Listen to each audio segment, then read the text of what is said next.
What is up, everybody? So I am here again in Saguaro National Park, but I'm on the west side, so it's a little different over here, a little more I don't know, not as urban, I suppose. You're on the west side of Tucson. Now there's this really cool pass, if I can get the camera. It's up over there, pretty neat. Can't really park the bike on the side of the road though, so it's a bummer. So I'm here now, and what I wanted to do today was actually shoot some video with my A7IV along with a DJI Pocket 2 and my cell phone, and just maybe compare the two. So let's see what I can do with this thing. So right off the bat, I got to be honest with you guys. Being used to using my cell phone, this is definitely some new techniques I got to learn. Now I know the camera is going to give me some amazing footage, but what I got to figure out how to work the camera. It's a whole new thing to learn, a whole new system. So I'm gonna go ahead and set the A7IV down right there, and I'm gonna show you guys just overlaps, I guess, while I'm using this. So on Instagram, I've had a ton of success with my my 13 Pro. Nothing crazy with it, but they have this little thing called cinematic mode. I freaking love cinematic mode. Now you can get away with 4K 60 videos. They're still gonna look really, really good on Instagram. And I mean, obviously they're gonna look great. iPhone knows what they're doing when it comes to that. But basically you're gonna go into your cinematic mode, and if you guys don't already know this, but you can actually edit everything in post. So if your bike is out of focus in post, you can actually edit that. And that's kind of my thing that I learned, and I really like it because it gives a different view to the viewers. So if they're looking, they're not just seeing the bike and the background and everything like that. They're gonna see, I don't know, it's cinematic mode, right? So it's gonna make the background look blurred, as you guys can see right here. Now I love this. I think it's exciting. I think it's interesting for people who are watching. It gives them something to look at. Makes your videos stand out from others too, because it looks really great. Sorry about the road noise. What you guys are looking at right now is actually video from the 13 in cinematic mode. And like I said, looks super, super good. I am really impressed with the iPhone. So I guess what I'm saying here is, like many people have said, if you guys are doing TikTok stuff or Instagram stuff, I don't necessarily think you have to upgrade to a better camera. But if you are looking for that crisp photos and you're looking for crisp videos in general for like YouTube use later on, I definitely would think about it, because the one thing I've noticed from the iPhone is, though everything looks amazing without any editing anyway, the problem you run into is the clarity if you try to zoom in, because iPhone does do a whole lot of digital tricks to get that that look that they have. Now just as a comparison for you guys, so here's what a 4K 60 is going to look like. It's going to come out really crisp as well. It looks really good. You can see though, the background is not going to be as blurred. Here's another one with the iPhone. In this case, I'm just doing landscape, nothing special with it.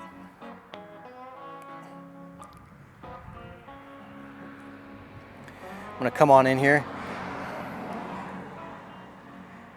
I think what I like doing with cinematic is kind of getting these looks right here, where you have the background sort of blurred out, so the viewer knows there's something back there that's neat, but we're kind of hiding it from them.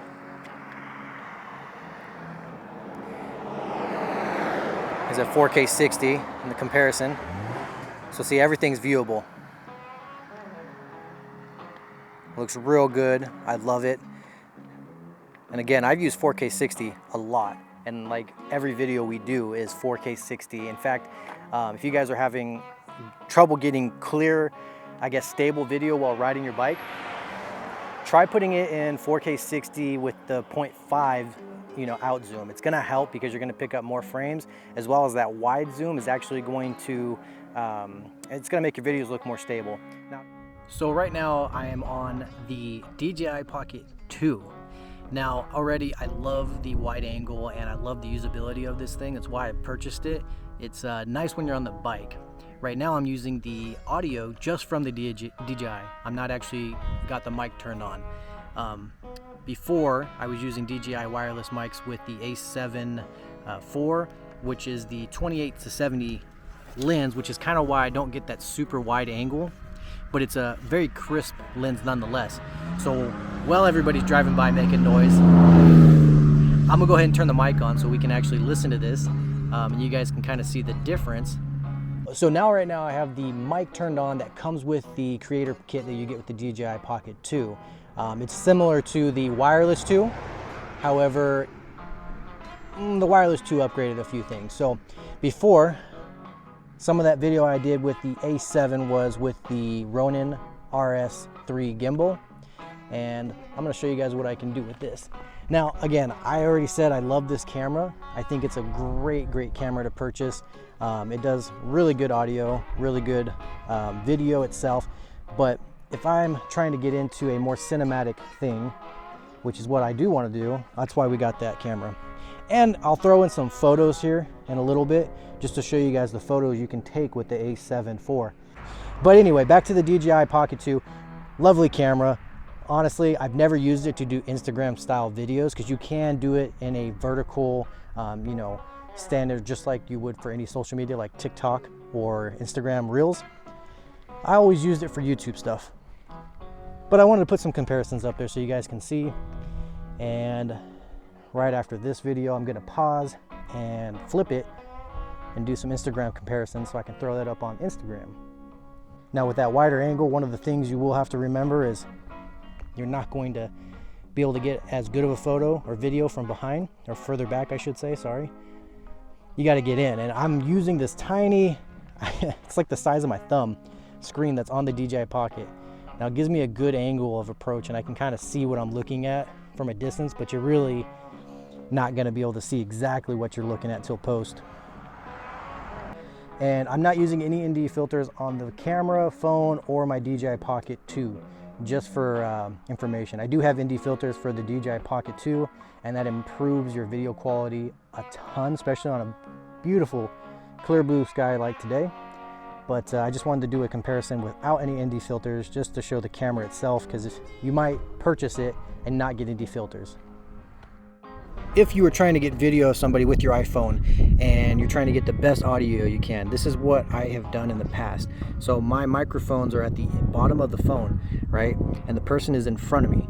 What I'm going to do is cup it just like this, so that the sound of the person coming at me kind of gets funneled in there. It does help. I'm not going to say it's a tremendous help, because again, audio with microphones is going to be much better. But in a previous job that I did, I used this method a ton before I had microphones, and it definitely helps out a lot. Now, again, iPhones will kind of do audio towards whatever you're directing. So if the person's not in front of you, and say you're trying to get pictures or video of the bike, and you kind of turn your camera away from the person, what's going to happen is their audio is going to get cut out just a little bit, because the iPhone will think you're trying to pick up the sound at whatever you're pointing at. So just keep that in mind. If you're going to do like a selfie or you're doing your own video, I usually cup it like this. Same concept, right? I'm cupping the microphones for the iPhone and catching my own audio. Now, those are just little tricks that I've learned over the time, I guess the years now, doing video on my iPhone for Instagram stuff. I don't know if I have a whole bunch of tricks to share with you guys, but as I go forward with this, I think I'm going to start putting more up and sharing things with everybody, and we'll go into my technique stuff. I think the next video I'll do will be what I bring with me. With that, I'll see you guys later. One last thing I almost forgot. Let's go ride.